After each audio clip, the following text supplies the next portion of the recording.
ठीक है, चलिए शुरू करते हैं।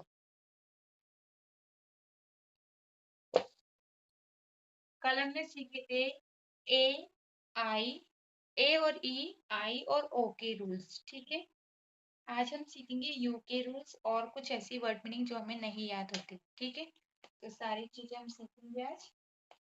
तो चलिए शुरू करते हैं।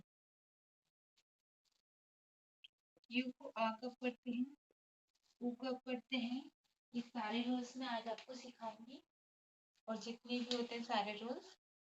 और ऊ कब पढ़ते हैं, ठीक है, चलिए शुरू करते हैं। जैसे कि टी यू वी, ठीक है, इसको क्या पढ़े, टब।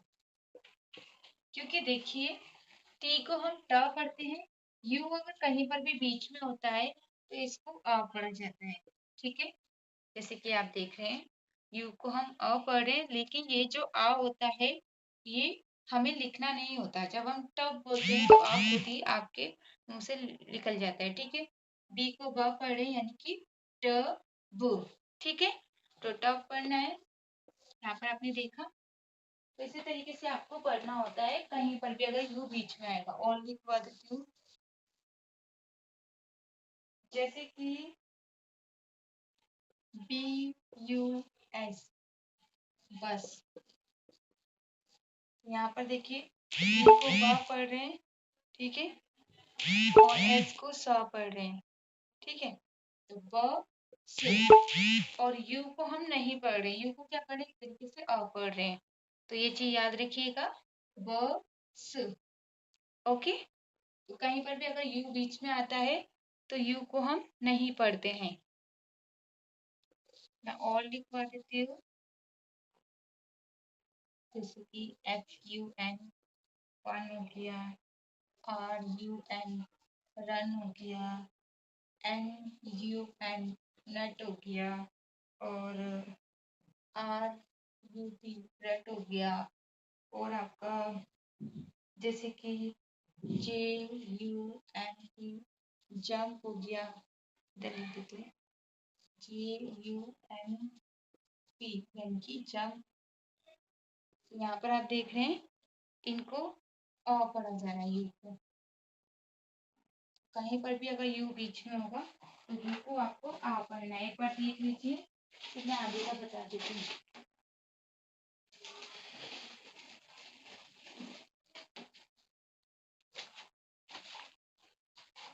और लिखवा देती हूँ आगे के। अब यू का तो आपने जान लिया कि यू को आ कब पढ़ते हैं, एक बार लिख देती हूँ ताकि आपको अच्छे से समझ में आ जाए।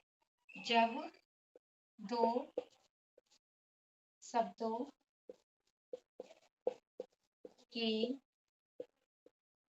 बीच में यू आता है और उनके आगे पीछे मात्रा नहीं होनी चाहिए तो हम यू को आ पढ़ते हैं। जैसे कि बस, टापू, कापू, जंप, फन, जस्ट। ठीक है, जे को जा पढ़े, यू को आ पढ़ रहे हैं, और एस को आदर्श शाह पढ़ रहे हैं क्योंकि इसके बीच में मात्रा नहीं है, इसलिए इसे आदर्श शाह पढ़ा जा रहा है। टी को टापू, जस्ट। तो यू का तो हमारा हो गया कि यू को आ कब पढ़ते हैं। उसके बाद यू को ऊ कब पढ़ते हैं। तो देखिए कुछ ऐसे शब्द होते हैं जहाँ पर यू को छोटा ऊ पढ़ा जाता है। वो कौन कौन से हैं मैं लिख के दिखा देती हूँ। जैसे कि बी यू एल, बुल। ठीक है, और जैसे कि F U double L, full. P U H, पुस। ठीक है, और पी यू टी, पुट, जैसे पुसी। ठीक है, तो यहाँ पर ये सारे ऐसे हैं जहाँ पर हम यू को ऊ पढ़ते हैं। जैसे कि बू, बापे का तो बू, ल, फू, ल, फू, स, फू, टू सी। ठीक है, तो यहाँ पर आप देख रहे हैं सब में छोटा ऊ पढ़ा जा रहा है, कहीं पर भी आ नहीं पढ़ रहे हैं। तो इन पांचों में आपको क्या पढ़ना है, यू को ऊ पढ़ना है। ठीक है, इसको एक बार देख लीजिए और लिख लीजिए, फिर आगे का समझा देती हूँ।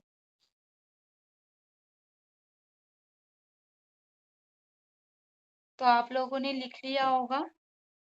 ठीक है, तो अब मैं आगे का बता देती हूँ।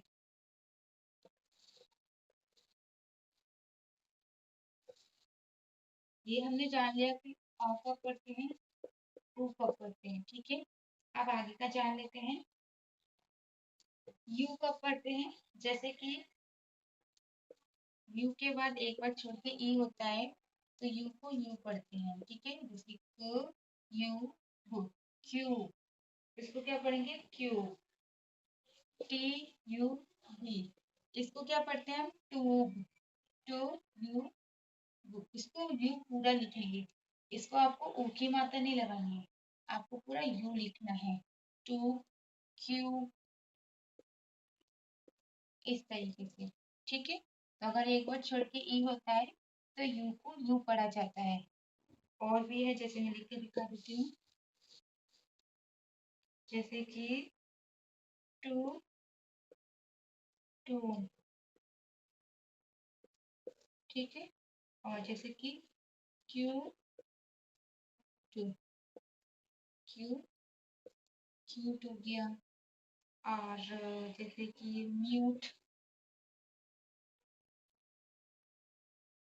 म यू टू। अब आप लोग एक चीज समझ नहीं पा रहे होंगे कि मैं यहाँ पर, देखिए वैसे तो यहाँ टी भी आधा ही लिखा जाएगा, लेकिन मैं इस तरीके से लिख रही हूँ।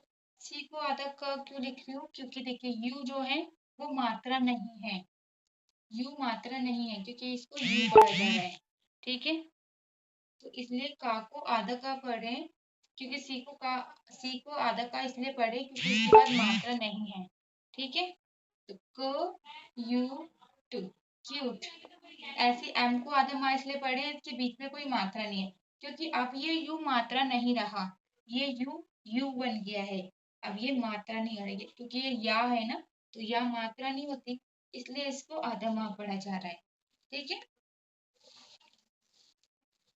उसके बाद कुछ ऐसे भी होते हैं जो यू के बाद अगर एक बार छोड़ के ई होते हैं तो उसको बड़ा ऊ पढ़ा जाता है।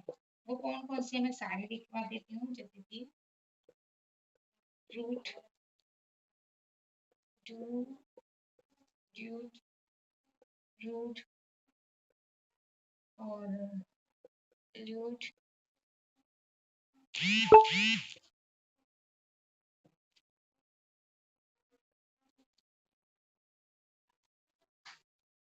ठीक है, मैं यहाँ पर सारे लिखवा देती हूँ जिसमें यू को बड़ा ऊ पढ़ा जाता है।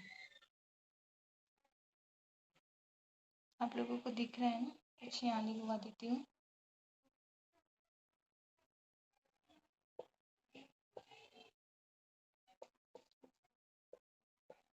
बस टोटल इतने ही है, 1 2 3 4 5 6 7 और ये 8, 8 ऐसे हैं जिसमें यू को बड़ा ऊ पढ़ा जाता है। ठीक है, इनको लिख लीजिए।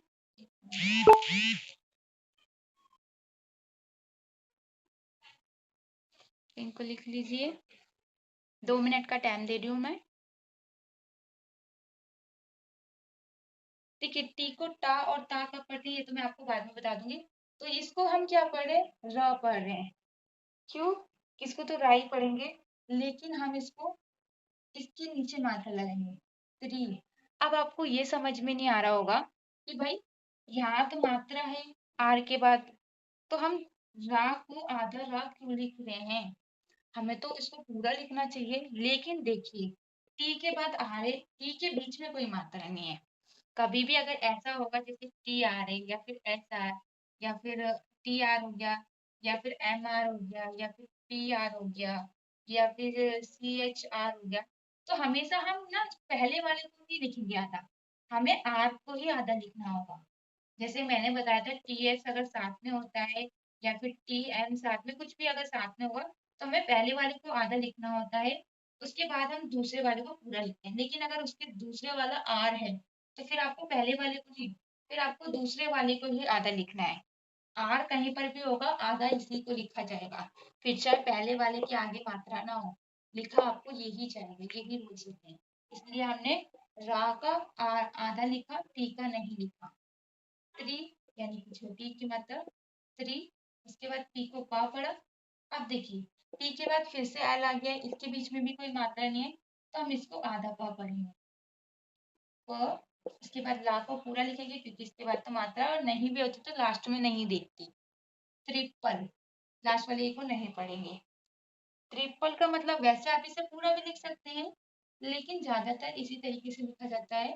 ट्रिपल यानी कि तिगुना, यानी कि तिगुना यानी कि तीसरा, डबल से भी ज्यादा।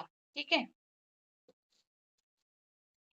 उसके बाद जैसे कि अब आया है सबसे इम्पोर्टेंट जो आपके लिए बहुत जरूरी है, जैसे कि आपको सिंगल डबल ट्रिपल तो ऐसे ही लिखना है, लेकिन अब जो मैं बताने वाली हूँ उसमें आपको सब में एक ही जैसा लिखना है। जैसे कि फोर,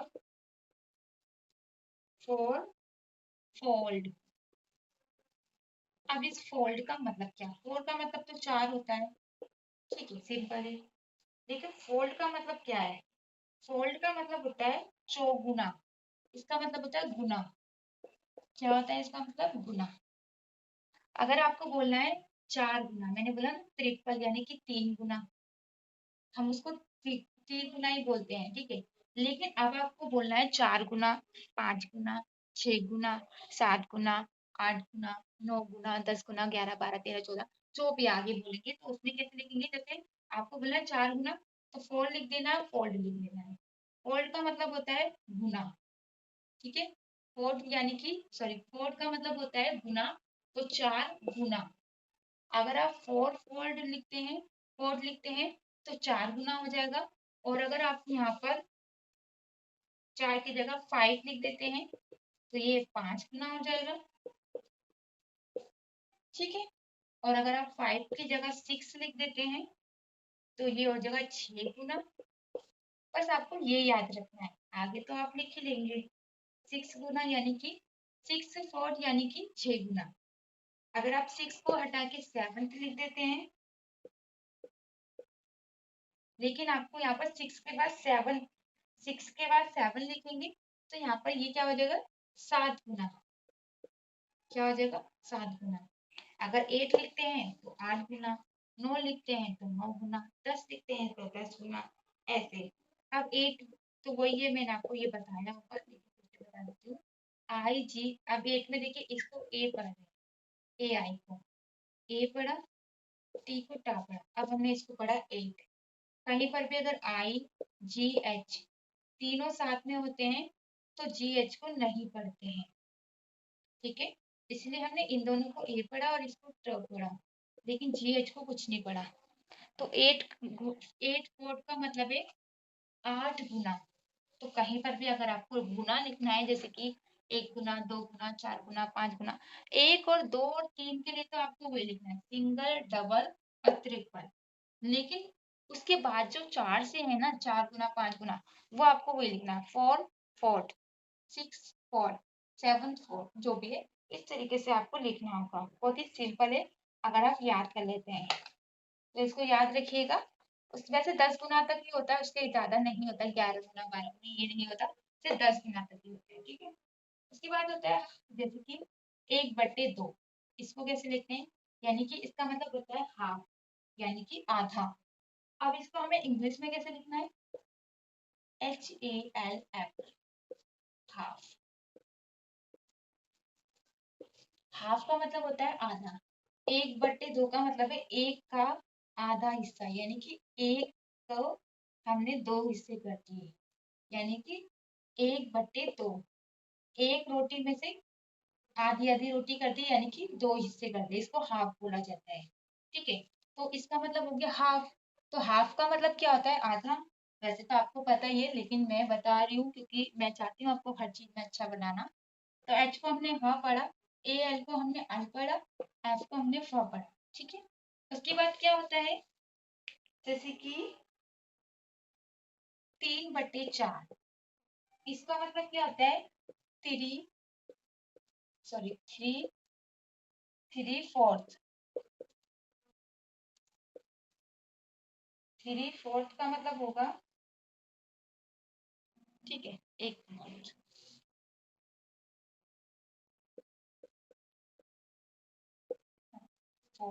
3/4 का मतलब होता है 3/4। अगर आपको बोलना है 3/4 यानी कि 3/4, तो आपको कैसे लिखना होगा, 3/4। इसका मतलब होता है 3/4। हम बोलते हैं ना ये 3/4 हिस्सा कर दो, तो इसका मतलब है 3/4। ठीक है। अब मान लीजिए आपको बोलना है, जैसे कि आपने 3/4 बोला, अब आपको बोलना है 2/3 भाग। 2/3 भाग कैसे लिखते हैं, देखिए 2/3 कैसे लिखेंगे, यानी कि 2 यानी कि 2, और थर्ड का मतलब होता है, जैसे कि थर्ड का मतलब है भाग। थर्ड का मतलब भाग होता है।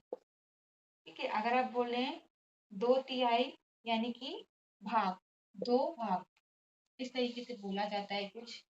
अब मान लीजिए आपको बोलना है चौथा भाग, पांचवा भाग, छठा भाग, सातवां भाग, आठवां भाग, तो आपको क्या लिखना है, जैसे आपको बोलना है चौथा भाग, तो इसको आपको कैसे लिखना है, पहले 1 लिखना है, उसके बाद 4th लिख देना है।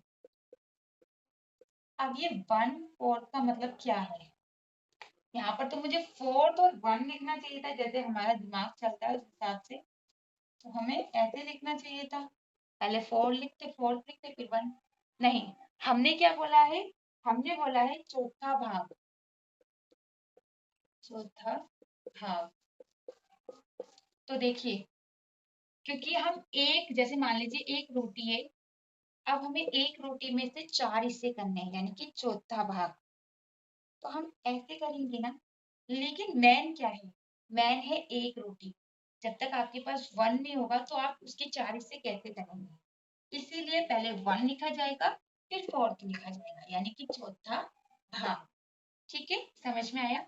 अगर आपको बोलना है पांचवा भाग, तो आप क्या करेंगे, 1 तो आपको वैसे लिखना है, क्योंकि अगर आप 1 में से 5 हिस्से करेंगे तो 1 तो आपका वैसे ही रहेगा, 1 को आपको नहीं हटाना है, आपको हटाना है 4th को। ठीक है। आपको यहाँ पर 4th की जगह 5th लिख देना है। क्या लिख देना है, 5th लिख देना है। ठीक है।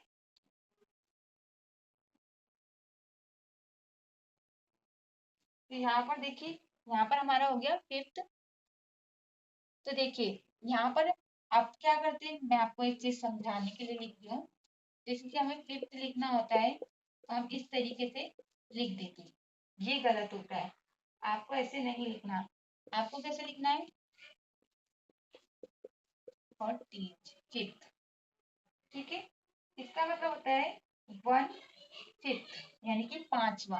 5th का मतलब होता है 5, और क्योंकि हमने th लगा दिया है, th का मतलब वा है, यानी कि पांचवा। और 1 क्यों लिखा है, जैसे कि हमने बोला पांचवा, तो इसमें पांचवा क्या है, वो 5 हिस्से का है, इसलिए वो पांचवा है। तो ये चीजें मैं इसलिए नहीं बता रही हूँ क्योंकि आपको, आप सोचोगे मैथ का क्यों बता रही हैं, क्योंकि देखिए अगर आप इंग्लिश सीख रहे हैं ना, तो आपको हर चीज की इंग्लिश आनी चाहिए, फिर चाहे मैथ की हो, या फिर मैथ के रूल्स वगैरह की हो, या फिर कुछ भी हो। अगर आपको इंग्लिश अच्छे से सीखना है तो आपको सब चीजें पता होनी चाहिए, जब भी आप अच्छी इंग्लिश सीख सकते हैं। ठीक है। उसके बाद ये तो हमें पता चल गया, जैसे कि हमें पांचवा, छठवा, सातवां भाग लिखना है, तो बस 1 लिख देना है, और उसके आगे 5th, 6th, 7th, 8th, 9th, 10th, 11th, बस उसमें th लगा देना है। जैसे हमने हमने बोला 10th, तो 10th के साथ आपको बस th लगा देना है, यहाँ पर लिखना है, यानी कि 10वां भाग। ठीक है। यहाँ पर आप सोचोगे मैंने बोला था 10th यानी कि 10वां होता है, ठीक है, 10वां।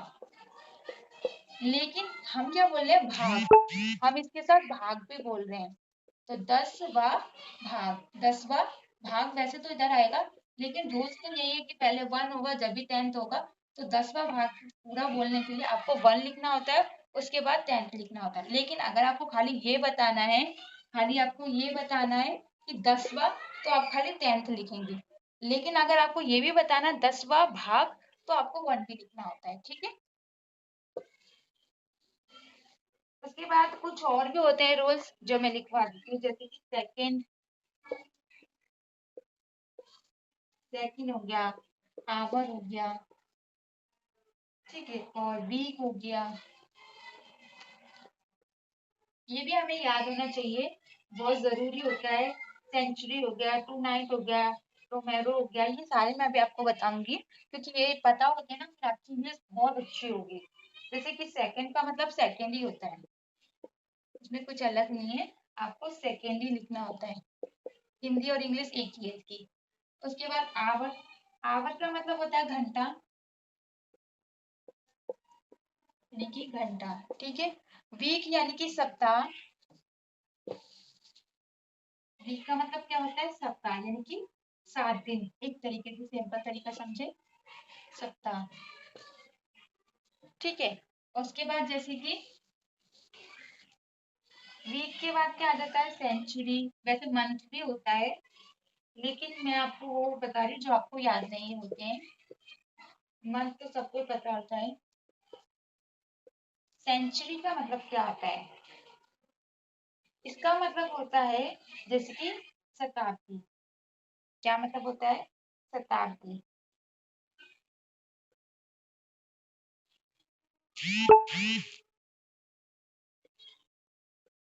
अब इसको थोड़ा मैं पढ़ने का तरीका बता देती हूँ। सी को हम सा पढ़ेंगे क्योंकि सी के बाद ई है, और मैंने बताया था सी के बाद अगर आई होगा, ई होगा या फिर वाई होगा तो सी को सा पढ़ेंगे। तो इसलिए हम सी को सा पढ़े, इसको एक ही मात्रा, इसको आधा ना पढ़े क्योंकि देखिए इसके बाद टी है, बीच में कोई मात्रा नहीं है। कुछ लोगों के दिमाग में फिर से ये क्वेश्चन आ रहा होगा कि ई एन को मैंने अन बताया था, तो यहाँ पर अन क्यों नहीं पढ़े, क्योंकि देखिए अगर ये यहाँ पर होता या फिर लास्ट में होता तो हम इसे अन पढ़ते, लेकिन ये शुरू में है तो शुरू में ऐसा नहीं पढ़ते, शुरू में ये बीच का हो गया, इसलिए इसको ए पढ़ा जा रहा है, ठीक है। और एन को तो ना पढ़ेंगे, लेकिन एन के बाद कोई मात्रा नहीं है तो इसको आधा ना पढ़े। और टी को चा भी पढ़ते हैं, टी को चा कब पढ़ते हैं वो मैं आपको रूल सिखा दूंगी, लेकिन यहाँ पर टी को चा पढ़े, यू को यू पढ़े, आर को रा पढ़े, और लास्ट वाले ई को एक ही मात्रा पढ़ रहे हैं, यानी कि लास्ट में अगर कहीं पर भी ई वाई होता है तो उसको एक ही मात्रा पढ़ते हैं। कल मैं आपको वाई के रूल सिखाऊंगी, ठीक है। उसके बाद जैसे कि होता है टू नाइट,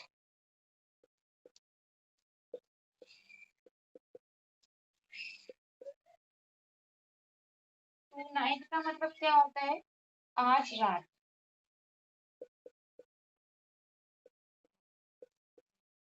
ठीक है। तो इसमें देखिए इसको टू ही पढ़ा जाएगा सिंपल, ठीक है, इसको टू पढ़ा जाएगा और इसको नाइट। अब देखिए मैंने आपको बताया था आई जी एच, अगर कहीं कहीं पर भी साथ में होंगे तो जी एच को नहीं पढ़ते हैं, तो हम एन को ना पढ़ें, आई को आई पढ़ रहे हैं। आई कैसे, ऐसे लिखते हैं ना आई, तो इसका आ का डंडा लगा दिया और इसका ई लिख दिया, ना ई, और ई को टा, यानी कि नाइट, इसका मतलब क्या है, आज रात।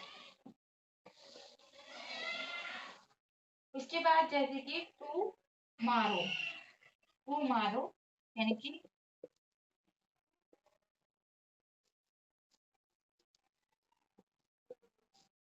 इसको बहुत से लोग टुमारो भी पढ़ते हैं, बोलते हैं, लेकिन इसको क्या पढ़ते हैं, टू मारो,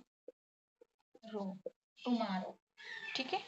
जैसे कि टू को तो टू पढ़े, एम को माँ पढ़े, उसके बाद देखिए ओ को आ पढ़े, मैंने बताया था ना अभी आपको कि कहीं कहीं हम ओ एन साथ में होता है तो इसको अन पढ़ते हैं, अकेला नहीं, अगर ये किसी सब वर्ड मीनिंग में होगा तब, अगर ओ आर साथ में होता है तो इसको आर पढ़ते हैं, ठीक है।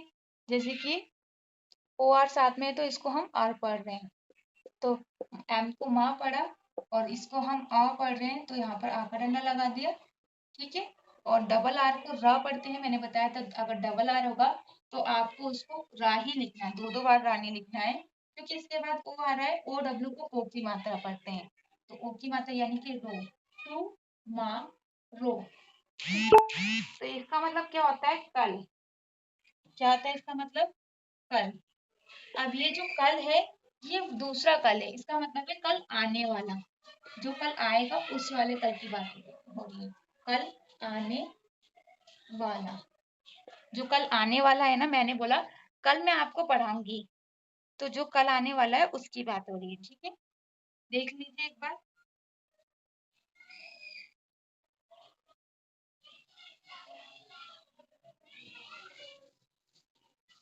उसके बाद जैसे कि आफ्टर, आफ्टर नून होता है ना, ये तो आपको पता ही है। आफ्टरनून का मतलब होता है दोपहर बाद, है बाद। अब मैं आपको वर्ड मीनिंग भी करा दे करूंगी ताकि आपकी इंग्लिश बहुत अच्छी हो जाए। खाली रूल्स से हम इंग्लिश नहीं सीख सकते, साथ के साथ हमें वर्ड मीनिंग आना बहुत जरूरी है। ये जो मैंने आपको अभी वर्ड मीनिंग लिखवाई है, इनका मैं पिक भी भेज दूंगी ताकि आप प्रैक्टिस कर ले और थोड़ा सा याद कर ले। ठीक है, आफ्टर में देखिए आफ्टर, आफ्टर देखिए आफ्टर, आफ्टर में देखिए आ को अ पढ़ रहे हैं। ठीक है, एफ को आधा फा पढ़े क्योंकि इसके बीच में माता नहीं है। टी को टा पढ़े, ई आर को और पढ़ रहे हैं। ठीक है, तो रा लिख दिया। उसके बाद नून तो सिंपल ही है, नून, तो एन को ना पढ़े, डबल ओ को ऊंची मात्रा, फिर से एन को ना। ठीक है,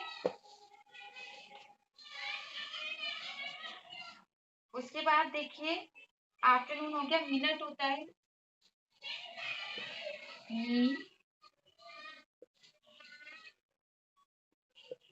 मिनट, मिनट का मतलब मिनट ही होता है, लेकिन इसकी स्पेलिंग याद रखिएगा।